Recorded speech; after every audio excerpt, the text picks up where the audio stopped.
Good morning. നമ്മൾ ഇന്ന് എടുക്കുന്ന ടോപ്പിക്കാണ് ഡി ബ്ലോക്ക് എലമെന്റ്സ് അല്ലെങ്കിൽ transition elements. D block elements അല്ലെങ്കിൽ ട്രാൻസിഷൻ എലമെന്റ്സിന്റെ പ്രോപ്പർട്ടീസ് ആണ് എടുക്കുന്നത്. കഴിഞ്ഞ ക്ലാസ്സിൽ എസ് ബ്ലോക്ക് എലമെന്റ്സിന്റെയും പി ബ്ലോക്ക് എലമെന്റ്സിന്റെയും പ്രോപ്പർട്ടീസ് എടുത്തായിരുന്നു. ഇന്ന് എടുക്കുന്നതാണ് ഡി ബ്ലോക്ക് എലമെന്റ്സ് അല്ലെങ്കിൽ ട്രാൻസിഷൻ എലമെന്റ്സ്. ഡി ബ്ലോക്ക് എലമെന്റ്സിനെ വിളിക്കുന്ന മറ്റൊരു പേരാണ് ട്രാൻസിഷൻ എലമെന്റ്സ്. അതിന്റെ പ്രോപ്പർട്ടീസ് ആണ് എടുക്കുന്നത്. വളരെ ഇമ്പോർട്ടന്റ്, എക്സാമിനേഷന് റിപ്പീറ്റഡ് ആയിട്ട് ചോദിക്കുന്നതാണ് ഡി ബ്ലോക്ക് എലമെന്റ്സിന്റെ പ്രോപ്പർട്ടീസും അതിനെ റിലേറ്റ് ചെയ്തുള്ള ആപ്ലിക്കേഷൻ ക്വസ്റ്റ്യൻസും. നമുക്ക് ആദ്യം എന്താണ് ഡി ബ്ലോക്ക് എലമെന്റ് എന്ന് നോക്കാം. ഒരു എലമെന്റിന്റെ സബ്ഷെൽ ഇലക്ട്രോണിക് കോൺഫിഗറേഷൻ എഴുതുമ്പോൾ ആ എലമെന്റിന്റെ ലാസ്റ്റ് ഇലക്ട്രോൺ പോകുന്നത് പെനൾട്ടിമേറ്റ് ഷെല്ലിനകത്തുള്ള ഡി സബ്ഷെൽ ആണെങ്കിൽ, പെനൾട്ടിമേറ്റ് ഷെല്ലിനകത്തുള്ള ഡി സബ്ഷെൽ ആണെങ്കിൽ ആ എലമെന്റ്സിനെ നമുക്ക് ട്രാൻസിഷൻ എലമെന്റ്സ് അല്ലെങ്കിൽ ഡി ബ്ലോക്ക് എലമെന്റ്സ് എന്ന് വിളിക്കാം. എന്താണ് ഈ പെനൾട്ടിമേറ്റ് ഷെല്ലിനകത്തുള്ള ഡി സബ്ഷെൽ എന്ന് നോക്കാം. ഇപ്പൊ നമ്മൾ ഒരു എലമെന്റിന്റെ സബ്ഷെൽ ഇലക്ട്രോണിക് കോൺഫിഗറേഷൻ നമ്മൾ എഴുതുന്നു. അന്നേരം ആ എലമെന്റിന്റെ ഔട്ടർ ഷെൽ എന്ന് പറയുന്നത് 4 ആണെന്ന് വെക്കുക. ഔട്ടർ ഷെൽ ഏതാണ്? 4. അന്നേരം പെനൾട്ടിമേറ്റ് ഷെല്ല് കിട്ടണമെന്നുണ്ടെങ്കിൽ ഈ ഔട്ടർ ഷെല്ലായിട്ടുള്ള 4ൽ നിന്ന് നിങ്ങൾ 1 കുറയ്ക്കണം. 4 മൈനസ് 1. 4 മൈനസ് 1 എന്ന് പറഞ്ഞാൽ എന്താണ്? 3. അന്നേരം അവിടുത്തെ പെനൾട്ടിമേറ്റ് ഷെൽ ഏതാണ്? 3. അന്നേരം ഔട്ടർ ഷെല്ലിൽ നിന്ന് 1 കുറയ്ക്കുമ്പോഴാണ് നമുക്ക് എന്ത് ഷെല്ല് കിട്ടുന്നത്? പെനൾട്ടിമേറ്റ് ഷെല്ല് കിട്ടുന്നത്. ആ പെനൾട്ടിമേറ്റ് ഷെല്ലിനകത്തുള്ള ഡി സബ്ഷെല്ലാണ് ലാസ്റ്റ് ഇലക്ട്രോൺ പോകുന്നതെങ്കിൽ, സബ്ഷെൽ കോൺഫിഗറേഷൻ എഴുതുമ്പോൾ ലാസ്റ്റ് ഇലക്ട്രോൺ പോകുന്നതെങ്കിൽ ആ എലമെന്റ്സിനെ നമുക്ക് വിളിക്കാം ഡി ബ്ലോക്ക് എലമെന്റ്സ് അല്ലെങ്കിൽ ട്രാൻസിഷൻ എലമെന്റ്സ്. ക്ലിയർ ആയല്ലോ?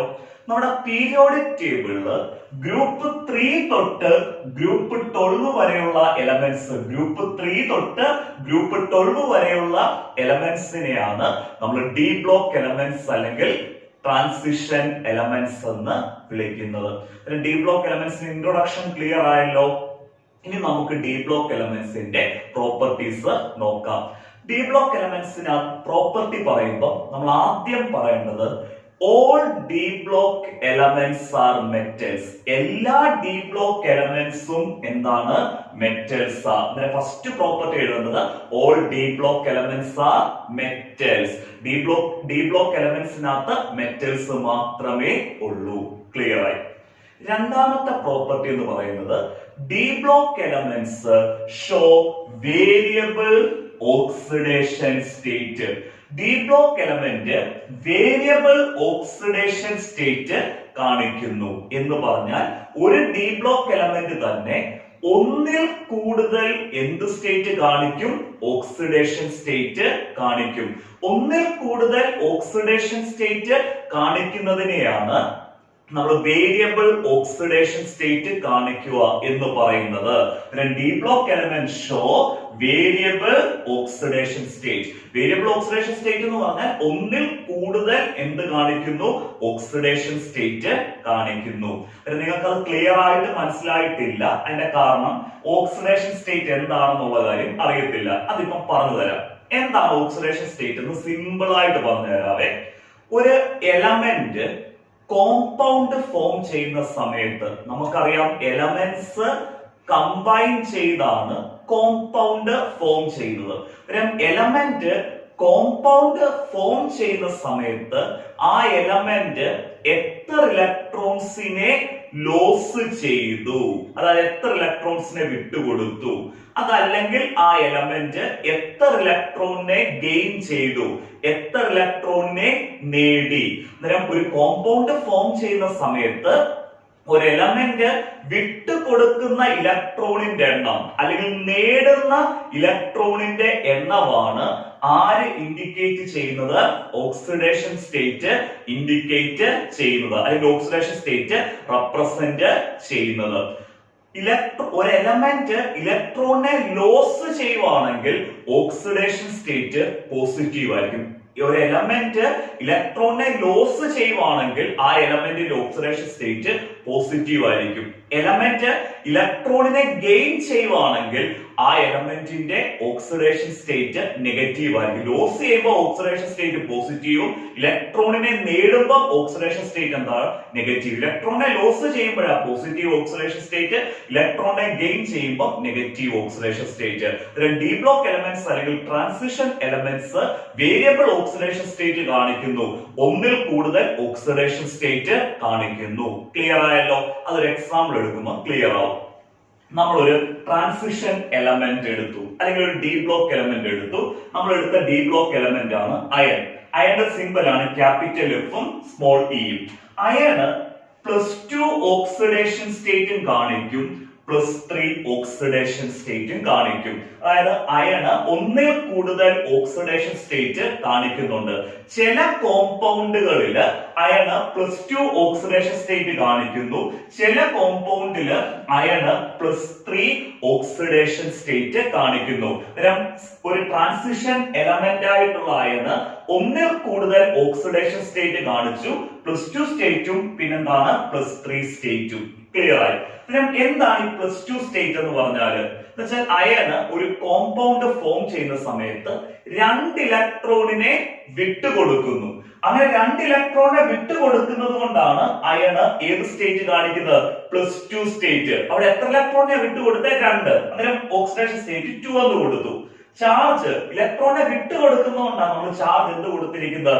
പോസിറ്റീവ് ചാർജ് കൊടുത്തിരിക്കുന്നത്. ഇലക്ട്രോണിനെ നേടുവാണെങ്കിലോ നെഗറ്റീവ് ചാർജ് കൊടുത്തിരിക്കുന്നു. അങ്ങനെ ചില കോമ്പൗണ്ട് ഫോം ചെയ്യുന്ന സമയത്ത് ട്രാൻസിഷൻ എലമെന്റ് 2 ഇലക്ട്രോണിനെ എന്ത് ചെയ്യുന്നു? വിട്ടുകൊടുക്കുന്നു. അന്നേരം അയൺ ഏത് ഓക്സിഡേഷൻ സ്റ്റേറ്റ് കാണിക്കുന്നു? +2 സ്റ്റേറ്റ്. മറ്റ് ചില കോമ്പൗണ്ടുകൾ ഈ അയൺ ഫോം ചെയ്യുമ്പോൾ ആ കോമ്പൗണ്ട് ഫോർമേഷനിൽ അയൺ എത്ര ഇലക്ട്രോണിനെ വിട്ടുകൊടുക്കുന്നു? 3 ഇലക്ട്രോണിനെ വിട്ടുകൊടുക്കുന്നു. അതാണ് ഓക്സിഡേഷൻ സ്റ്റേറ്റ് 3. ഇലക്ട്രോണിനെ വിട്ടുകൊടുക്കുന്നതുകൊണ്ട് ഓക്സിഡേഷൻ സ്റ്റേറ്റിന്റെ സൈൻ എന്ത് കൊടുക്കണം? പോസിറ്റീവ് കൊടുക്കണം. വിട്ടുകൊടുക്കുകയാണെങ്കിൽ പോസിറ്റീവ് വരുന്നത്. നമ്മൾ ഇവിടെ പറഞ്ഞത് ട്രാൻസിഷൻ എലമെന്റ് ആയിട്ടുള്ള അയണ് ഒന്നിൽ കൂടുതൽ ഓക്സിഡേഷൻ സ്റ്റേറ്റ് കാണിക്കുന്നു, +2 സ്റ്റേറ്റും +3 സ്റ്റേറ്റും. അതാണ് വേരിയബിൾ ഓക്സിഡേഷൻ സ്റ്റേറ്റ്. അയൺ മാത്രമല്ല എല്ലാ ട്രാൻസിഷൻ എലമെന്റും വേരിയബിൾ ഓക്സിഡേഷൻ സ്റ്റേറ്റ് കാണിക്കും. ആദ്യത്തത് ഡി ബ്ലോക്ക് എലമെന്റ്സ് അല്ലെങ്കിൽ ട്രാൻസിഷൻ എലമെന്റ്സ് മെറ്റൽസ് ആണ്. രണ്ടാമത് show variable oxidation state. Example എഴുതുക. Transition element iron show +2 and +3 oxidation states. Clear ആയല്ലോ?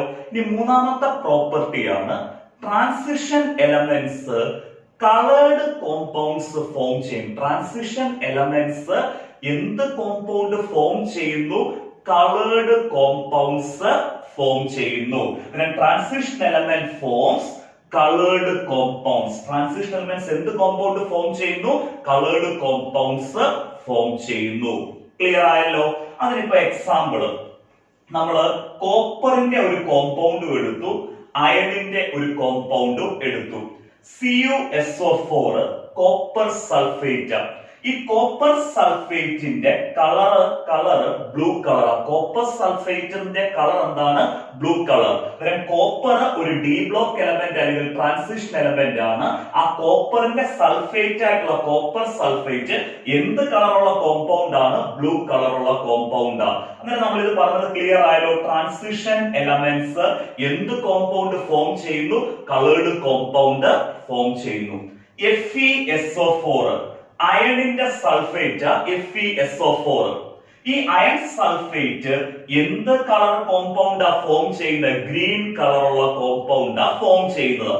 അയണും എന്താണ്? ഒരു ട്രാൻസിഷൻ എലമെന്റ്.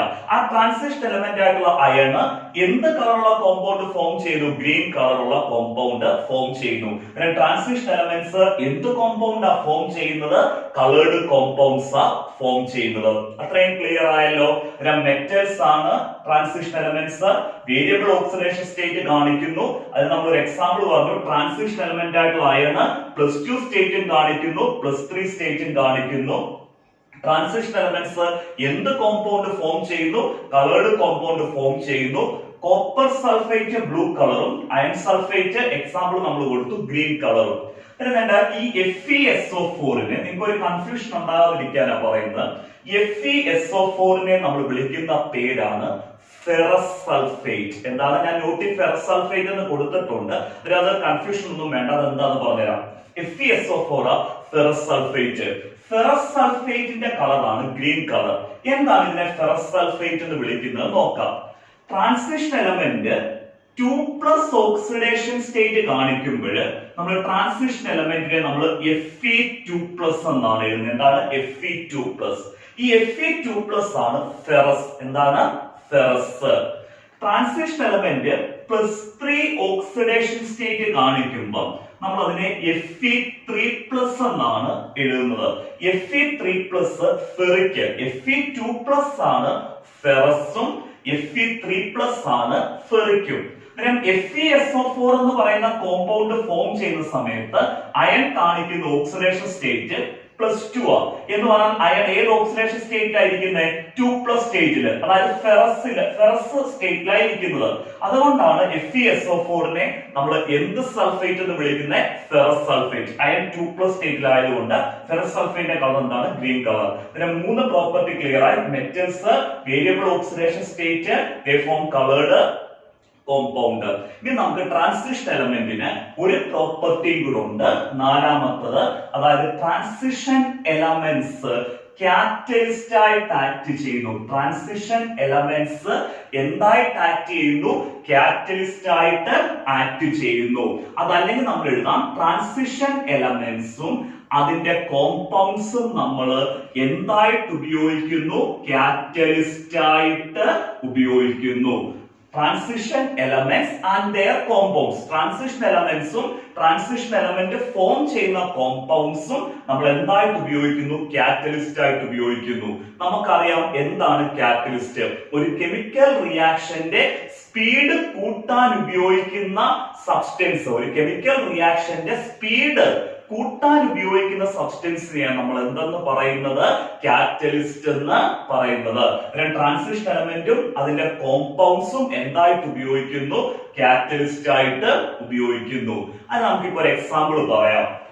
അയണ് ഒരു ട്രാൻസിഷൻ എലമെന്റ് ആണല്ലോ. ഈ അയൺ എന്ന് പറയുന്ന ട്രാൻസിഷൻ എലമെന്റ് നമ്മൾ കാറ്റലിസ്റ്റ് ആയിട്ട് ഉപയോഗിക്കുന്നത് അമോണിയയുടെ മാനുഫാക്ചറിനാണ്. ഏതിന്റെ മാനുഫാക്ചറിനാണ്? അമോണിയയുടെ മാനുഫാക്ചർ. അമോണിയ മാനുഫാക്ചർ ചെയ്യുന്ന പ്രോസസ് ആണ് ഹേബർ പ്രോസസ്. അമോണിയ മാനുഫാക്ചർ ചെയ്യുന്ന പ്രോസസ് ഏതാണ്? Haber process. അതായത് ഹേബർ പ്രോസസ് വഴി അമോണിയ മാനുഫാക്ചർ ചെയ്യാൻ നമ്മൾ ഉപയോഗിക്കുന്ന കാറ്റലിസ്റ്റ് ആരാ? അയൺ. അയൺ എന്ന് പറയുന്നത് ഏത് എലമെന്റ് ആണ്? ഒരു ട്രാൻസിഷൻ എലമെന്റ്. ക്ലിയർ ആയല്ലോ. രണ്ടാമതൊരു എക്സാമ്പിൾ V2O5. V എന്ന് പറയുന്നത് വനേഡിയം. V2O5 എന്ന് പറഞ്ഞാൽ വനേഡിയത്തിന്റെ കോമ്പൗണ്ട് ആണ്. V2O5 എന്ന് പറഞ്ഞ കോമ്പൗണ്ടിനെ നമ്മൾ വിളിക്കുന്ന പേരാണ് വനേഡിയം പെന്റോക്സൈഡ്. Vanadium pentoxide. ഈ പേര് കേട്ട് പേടിക്കൊന്നും വേണ്ട. കാരണം പെന്റോക്സൈഡ് എന്ന് വിളിക്കാൻ കാരണം ഇവിടെ എത്ര ഓക്സിജൻ ഉള്ളതുകൊണ്ടാ? 5 ഓക്സിജൻ ഉള്ളത് കൊണ്ടാ പെന്റോക്സൈഡ് എന്ന് വിളിക്കുന്നത്. പിന്നെ വനേഡിയം പെന്റോക്സൈഡ്. ഈ വനേഡിയം പെന്റോക്സൈഡ് നമ്മൾ കാറ്റലിസ്റ്റ് ആയിട്ട് ഉപയോഗിക്കുന്നത് sulphuric acid. Sulphuric acid H2SO4. Sulphuric ആസിഡിന്റെ മാനുഫാക്ചർ ചെയ്യാൻ നമ്മൾ ഉപയോഗിക്കുന്ന കാറ്റലിസ്റ്റ് ആണ് വനേഡിയം പെന്റോക്സൈഡ്. വനേഡിയം ഒരു ട്രാൻസിഷൻ എലമെന്റ് ആണ്. അതിന്റെ കോമ്പൗണ്ട് വനേഡിയം പെന്റോക്സൈഡ്. ട്രാൻസിഷൻ എലമെന്റും അതിന്റെ കോമ്പൗണ്ടും എന്തായിട്ട് ഉപയോഗിക്കുന്നു? കാറ്റലിസ്റ്റ് ആയിട്ട് ഉപയോഗിക്കുന്നു. ഈ സൾഫ്യൂരിക് ആസിഡ് മാനുഫാക്ചർ ചെയ്യുന്ന പ്രോസസ്സിനെ നമ്മൾ വിളിക്കുന്ന പേരാണ് കോണ്ടാക്ട് പ്രോസസ്. എന്ത് പ്രോസസ് ആണ്? Contact process. അങ്ങനെ കോണ്ടാക്ട് പ്രോസസ്സിൽ സൾഫ്യൂരിക് ആസിഡ് മാനുഫാക്ചർ ചെയ്യാൻ നമ്മൾ ഉപയോഗിക്കുന്ന കാറ്റലിസ്റ്റ് വനേഡിയം പെന്റോക്സൈഡ്. വനേഡിയം എന്ത് എലമെന്റ് ആണ്? Transition element. ഡി ബ്ലോക്ക് എലമെന്റ്സിന്റെ പ്രോപ്പർട്ടി ക്ലിയർ ആയി. മെറ്റൽസ് ഫസ്റ്റ് പ്രോപ്പർട്ടി ആയിരുന്നു മെറ്റല്. 2 വേരിയബിൾ ഓക്സിഡേഷൻ സ്റ്റേറ്റ് കാണിക്കുന്നു. 3 കളേർഡ് കോമ്പൗണ്ട് ഫോം ചെയ്യുന്നു. 4 എന്തായിട്ട് ഉപയോഗിക്കുന്നു? കാറ്റലിസ്റ്റ് ആയിട്ട് ഉപയോഗിക്കുന്നു. ക്ലിയർ ആയല്ലോ? ഓക്കെ.